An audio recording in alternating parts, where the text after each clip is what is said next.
Good afternoon, YouTube. Welcome to another video with a guy and his projects.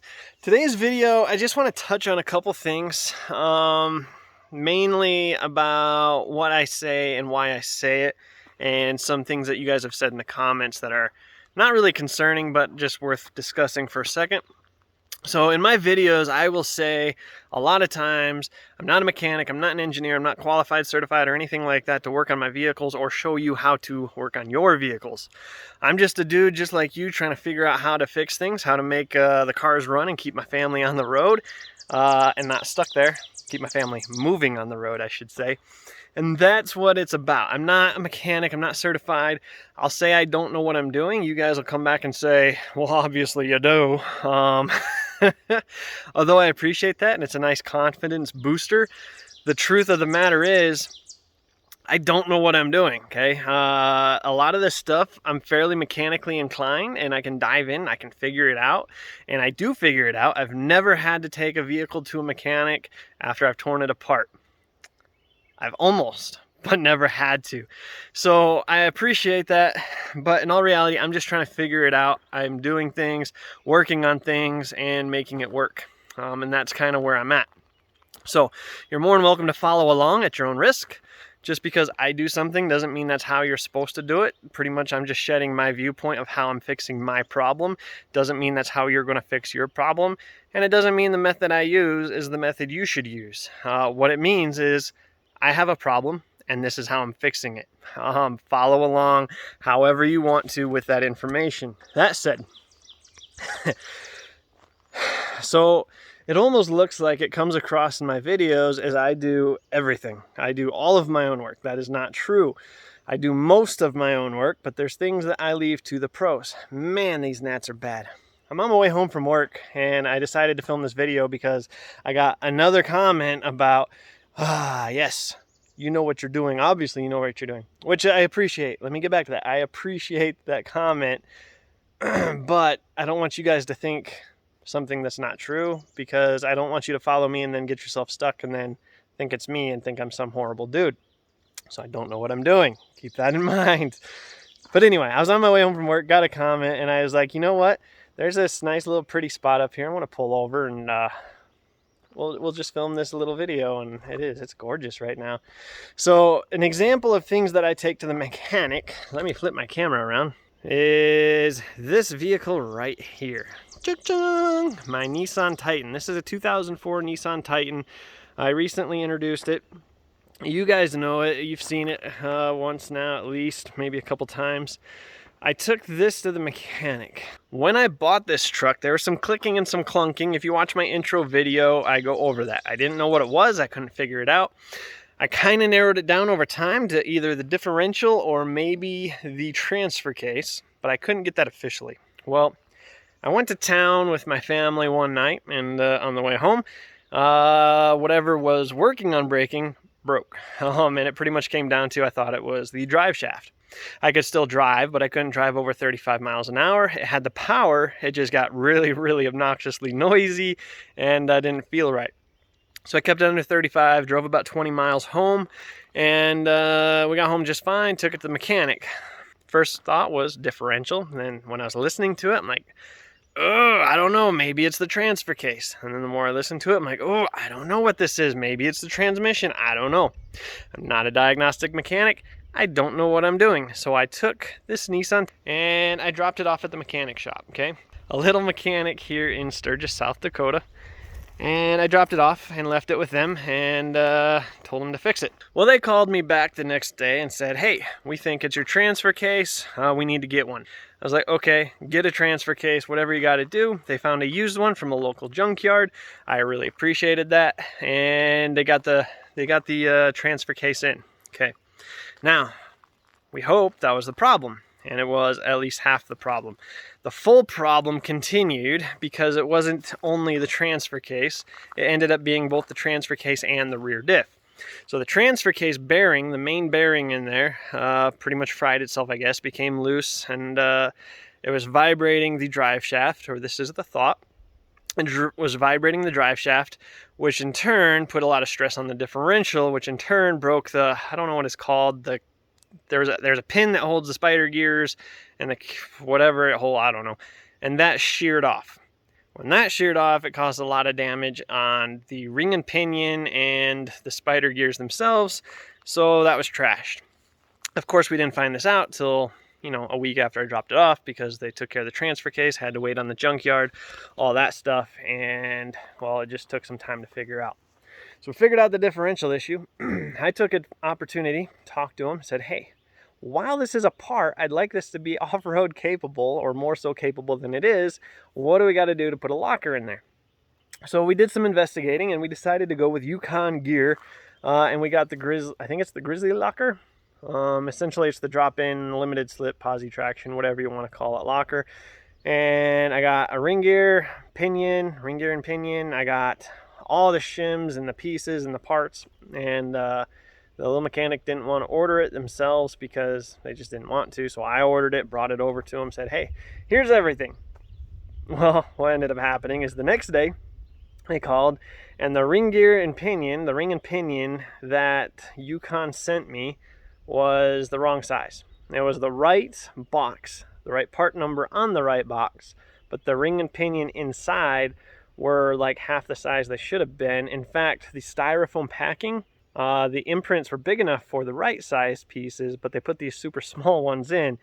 So I was like, dang, well, I guess we got to figure that out. I didn't want to deal with Yukon anymore because that was messed up. And then the adapter, so you have to buy this adapter to go from the pinion to the drive shaft.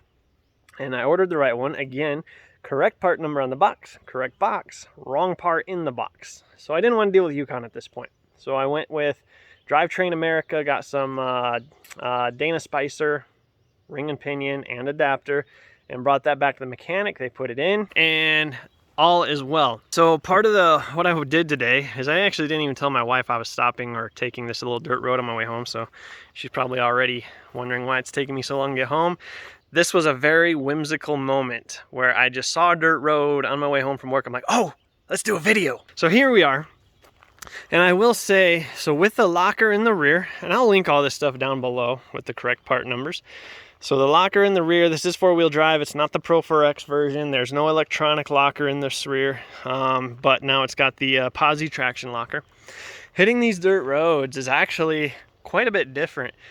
These hills look very small, obviously in camera, but this is probably a 40-foot run here, and it probably goes from here to there's probably a good 15 feet up, because that is way above my head up there. So drives up and down it, no problem, not even in four-wheel drive. I love having this posi locker. Disclaimer, your two-wheel drive should not have a problem going up here. When I say it didn't have a problem, I mean I didn't even spin a single tire, and I hit it fast, I hit it slow, I took it easy. I don't have a cameraman. This was very whimsical. I don't even have I need to get a camera with a stand I can keep in the vehicle for these moments, but maybe I'll come back with my wife. And I can show you just whizzing up and going slow, going fast, all that stuff. So anywho, back to the story. So this is pretty nice. I really like the setup. I really like the locker. It's not selectable. It's automatic, limited slip, whatever you want to call it, posi traction. But it's really nice. It's pretty smooth to drive. A lot of people online say they notice way better takeoff from stop sign to accelerating.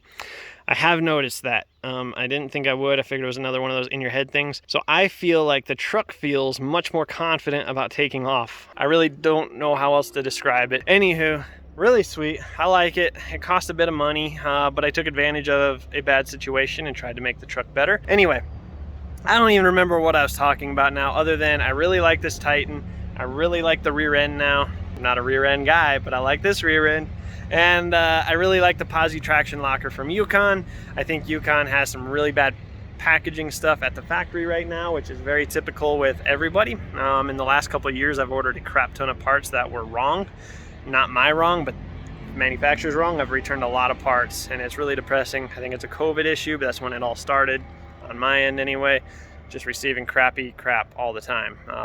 Mislabeled packages, right parts and wrong packages, wrong parts and right packages, wrong parts, just tons and tons of issues the last couple of years, which is really annoying because I'll plan on doing a project, I'll see the shipping is going to be delivered tomorrow. I'll jump on the project and then it shows up and it's wrong. And it's happened really frequently. So super annoying. I just wanted to take a moment just to, I don't know, just pull over, play in the dirt for a minute before I go home. And anyway, we're at 11 minutes on this video, so I'll probably take off. Thanks for watching, guys. Stay tuned. I've got lots of plans for this channel, and now that we're here in South Dakota, and I mean, you can see the scenery. It's just gorgeous up here, guys.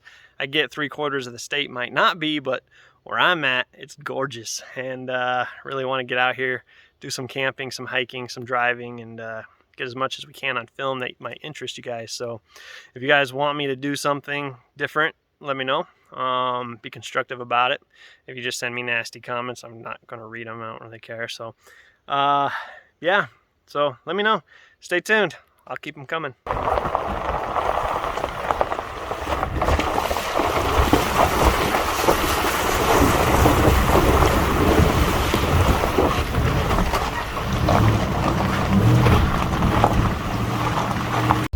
So I just jumped back on the main road on my way home, and I realized I don't think I ever really finished my thought right there. So to finish my thought, I started that video trying to talk about how I'm not a professional in any means. And as an example, I took this Titan into the mechanic because I didn't know what to do. I didn't know how to diagnose the issue. So I didn't know how to diagnose it. And then once it was diagnosed as the transfer case, I didn't really know how to fix it, and I didn't want to jump into it, so I let them take care of it. Then when they diagnosed the bad differential, again, I didn't really know how to take care of it, and I didn't know how to set it up, so I paid the mechanic. So what I'm trying to say is, one, don't take it for granted that I know what I'm doing. Don't follow me just because I do it and it works for me does not mean it's the right way or that it'll work for you. So take that into consideration while you're watching my videos. But then two, there's no shame in paying somebody else to do something. I don't enjoy it. I don't like paying well over $1,000 to have somebody do something for me. In fact, I quite hate it. It's not a bad thing. It's just not what I like to do. That's why I do most of my own work, because I have a hard time stomaching paying somebody else to do something I can figure out. Could I have figured out how to replace it? Could I have diagnosed everything? Yes, I probably could have, given the time and the desire. I just didn't have the time or the desire, so I paid somebody. Nothing wrong with that. So there's a lot of shaming on YouTube, a lot of shaming in videos, and a lot of shaming in the comments on my videos when somebody asks a question and somebody else feels like it's a dumb question. They'll shame the person asking the question. Now, I don't like that. I'm not a big fan of that. Everybody has questions. If you've never been exposed to something, then you just don't know. So I was raised, my dad raised me and my brothers and sisters to be very mechanically inclined. Not necessarily in the vehicular, not necessarily in the vehicular world, but he used his hands, and he taught us to use our hands and our brains and how to fix things, and that's where I get my ability from. I'd like to think anyway. But if you weren't raised that way, if you were raised with computers, or if you just weren't exposed to it, you just don't know. So I consider myself fairly good at working with mechanical stuff, and I'm talking and hitting the rumble strips and this little curvy road here, but I consider myself fairly mechanically inclined. But when it comes to computers, I'm an idiot. It doesn't make me an idiot, it just makes me very limited in knowledge of computers. So I might ask a stupid, or what would be considered a stupid question. It doesn't mean I'm stupid. I might feel stupid, but it doesn't mean you are, because you ask a simple question about something that is out of your realm. There's nothing wrong with you asking questions, and as far as I'm concerned, if you're viewing one of my videos and you have a question, ask it. And I will tell you when I respond. Sometimes it takes me a week or so, but I always respond. I'll tell you if I don't know. And if I don't know, then it's not necessarily a stupid question, because a lot of you guys say I obviously know what I'm doing. So stop with the comment shaming. If somebody asks a stupid question in your mind, either keep on scrolling Or if it's such a stupid question, you ought to have the answer, so give them an answer. Know what I'm saying? So just keep that in mind. If it's outside your realm, there's no such thing as a stupid question. Even if it's in your realm, if you don't know, you don't know. And rather than getting hurt or breaking something, I'm okay if you ask. So ask away, guys. Stop shaming each other. Stop beating each other up in the comments. Yeah, it's entertaining to read if you're a third party, but if you're that guy it's directed at, or girl, it kind of sucks. So let's support each other, guys. What else? Yeah, that's about it. So don't be ashamed if you got to pay somebody to figure something out. Don't be ashamed to ask a question if you're trying to figure it out yourself. So thanks for watching again. I appreciate it. I'm going to keep these videos coming if you guys keep on watching. I've got something linked down in the Amazon description below. I've got my Zelle information and PayPal, and any donations are appreciated and go straight back into the channel. Thanks, guys. We'll see you later.